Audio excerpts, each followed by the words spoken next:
Python के teaching career में Python का कोड लिखते टाइम एक ऐसी कॉमन मिस्टेक जो ऑलमोस्ट मैंने हर स्टूडेंट को करते हुए देखा है। और वो कॉमन मिस्टेक क्या है? इंडेंटेशन का यूज नहीं करना।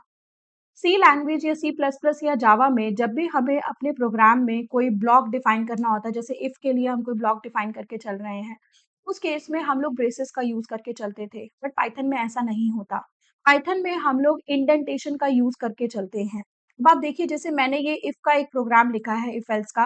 तो इफ एल्स के प्रोग्राम में मैंने इफ के लिए इस ब्लॉक को डिफाइन करने के लिए इंडेंटेशन का यूज किया है। अगर मैं ये इंडेंटेशन का यूज़ नहीं करूँ, जो कि 99% स्टूडेंट ये मिस्टेक करते हैं, तो आप देखिए मुझे कोड में एरर मिलना स्टार्ट हो जाएँगे। तो मुझे एरर क्या मिल रहा है? Indentation error. तो पाइथन में कोड करते टाइम हमें इंडेंटेशन का ध्यान रखना पड़ता है।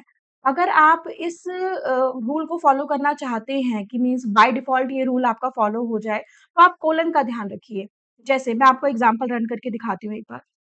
मैंने ये प्रोग्राम लिखा और मैंने यहाँ पे कोलन नहीं लगाया, मीन्स इफ का कोड लिखा और कोलन यहाँ पे नहीं लगाया। जैसे ही मैंने एंटर मारा तो आप देखिए यहाँ पे इंडेंटेशन का रूल फॉलो होके नहीं आया और विदाउट इंडेंटेशन हमारा जो कर्सर है वो नीचे आ गया। अगर मैं कॉलन लगा के करती, जैसे मैंने यहाँ पे कॉलन का यूज़ किया और फिर मैंने यहाँ पे एंटर मारा, आप देखिए मुझे प्रॉपर इंडेंटेशन के साथ कोड मिल रहा है लिखने के लिए, मीन्स प्रॉपर इंडेंटेशन फॉलो होके यहाँ पे आ रहा है। एंड देन मैंने अपना कोड यहाँ पे लिख दिया। ठीक है?